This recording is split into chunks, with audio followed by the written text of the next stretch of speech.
Diarmuid Kearney reporting for FIFAWWC this morning, where a dramatic tie between the United States and the Netherlands has finished in a 1-all stalemate. The two teams that are leading the charge to qualify from top spot in Group B certainly put on a classic. The most anticipated tie that we have seen in the Women's World Cup so far certainly did not disappoint. From the word go, the United States were much the better of the two teams, and they were pinning the Netherlands back in their area. But they were put under an intense bit of pressure. But to the Netherlands' credit, they were managing to deal with it. The US having a couple of chances at goal, but just not getting enough. And even though that they had that percentage of the possession, they still, in terms of the overall possession game of the tie, were not entirely dominant as they would have liked. But persistence and patience was the aim of the game for the Netherlands side, and they were striving to try and get chances. And in the display of total football, after 17 minutes, they would get their opening chance. Their route to goal was initially blocked, but Victoria Pelova managed to get the chance. She passed it to the edge of the box where Jill Roord was there waiting, as she fancied her chances from range and hit a low shot that went into the far left-hand bottom corner to give the Netherlands the lead.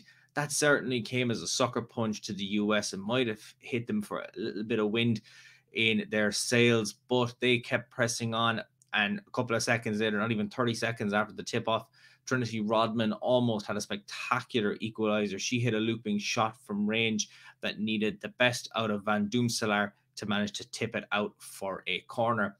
The US pressed. They were playing with a very much of a high-tempo style after they did find themselves going 1-0 down.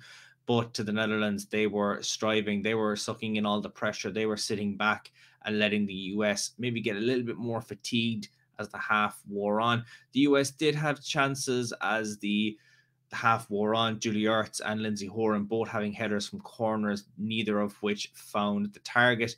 And at the halftime interval, a couple of stats were being thrown around the place. For the first time since the 2011 quarterfinal, the US did find themselves trailing a game at the World Cup stage. And normally when the Netherlands do take the lead in games, they do not become on the losing side. Into the second half, again, it was the Netherlands who were pressing. They had all of the chances early. They were putting the bodies forward, kind of like what America were doing at the start of the opening half, really pinning them back into the area, but just not getting that clinical touch to put themselves 2 up, trying to get that decisive goal. We would see a decisive goal, however, just after the hour mark. Rose Lavelle with a corner from the right-hand side. Lindsay Horan managing to be unmarked at the near post. She rose highest to nod home the equaliser just after the hour mark. And that certainly came as a sucker punch for the Netherlands. And what we saw in the opening half, they had much the better of the possession after and looked more threatening. And it was the same case, but this time it was for America. And they looked to have taken the lead just a few minutes later as Alex Morgan managed to put the ball past Doomselaar just before the 70-minute mark. But the flag from the lineswoman was up, signaling that her run was just a little bit mistimed to beat the offside trap. But they pressed on, and they definitely had much the better of the chances in the latter stages of the second half. Esme Bruggetz had the best chance for the Netherlands, that coming in the final 10 minutes. If she had gotten more of a cleaner strike on the ball, it definitely would have been the equaliser, but Julie Ertz managing to get in the way of it, deflected it out for a corner. But then the likes of Sophia Smith and Rodman both had chances in the final few minutes, but neither of which could get into the back of the Dutch goal. And from there, they kept going, neither side unable to break the deadlock in the final few minutes. So it has to settle for a share of the spoils in Wellington in this tie. Both teams now on 4 points, but the US, by virtue of goal difference, now top the table.